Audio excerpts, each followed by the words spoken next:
This is TWiT. Oh my goodness, I'm just reading. I'm kind of stunned by this. So I've just been reading the stories all week long about Sweden. A lovely country. I'm a fan of Sweden. But something bad happened. It's being called the largest leak of governmental information in history. It was disclosed this month by the Swedish newspaper, Dagens Nyheter. Maria Agren, the former Director General of the Swedish Transport Agency, had been fired in January for, quote, negligent handling of classified data. But as time went by, people realized what that classified data was. The Transport Agency had information about every owner of every vehicle in the country, all the military vehicles in the country, people in the Witness Protection Program. I'm not sure why they were in there, but they were. Members of the military, including special ops members, information about roads and bridges, particularly bearing weight, but other information about roads and bridges, which would be presumably of use to an invader.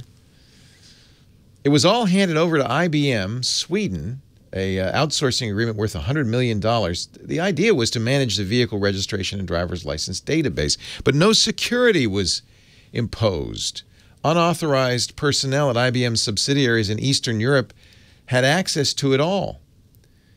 Information about the subway system in Stockholm, roads, ports, bridges, the identities of people working undercover for the Swedish police and the Swedish security service, names of people working undercover for intelligence in the Swedish armed forces. And this was all emailed in plain text. And then when they realized their error, having emailed all this information outside of the country, they fixed it by sending a subsequent email saying, oh, some of that information we sent you is classified. Here's the classified information. Could you please delete it? Making it, of course, a lot easier to sift through all that data. Good news, the recipe for IKEA's meatballs has been preserved. It was not in that database. Thank you for pointing that out. Quick cast in our chat room. It is considered the worst example of a government data breach in history. There's nothing to do about it. The data is out there. Now, it's not clear whether any of it has made its way outside of IBM's servers. But I think it was so poorly handled that if it isn't, it's just good luck. At least 3 unauthorized people in the Czech Republic had full access to the database, meaning they could easily copy it. The new director of the Transport Agency, yes, she was fired, the original director. The new director has said it will take until this fall to secure all the leaked information. The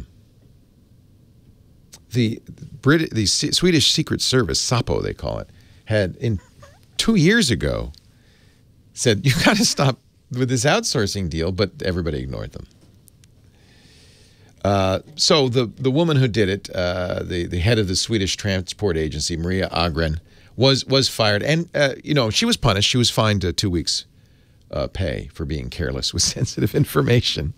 So, and oh, by the way, sidestepping existing laws designed to protect security, privacy, and details surrounding personal identity data. There you have it.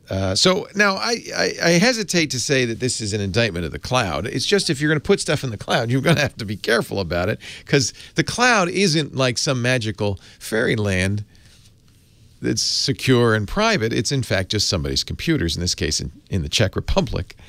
And you probably would want to secure that and be pretty careful about it.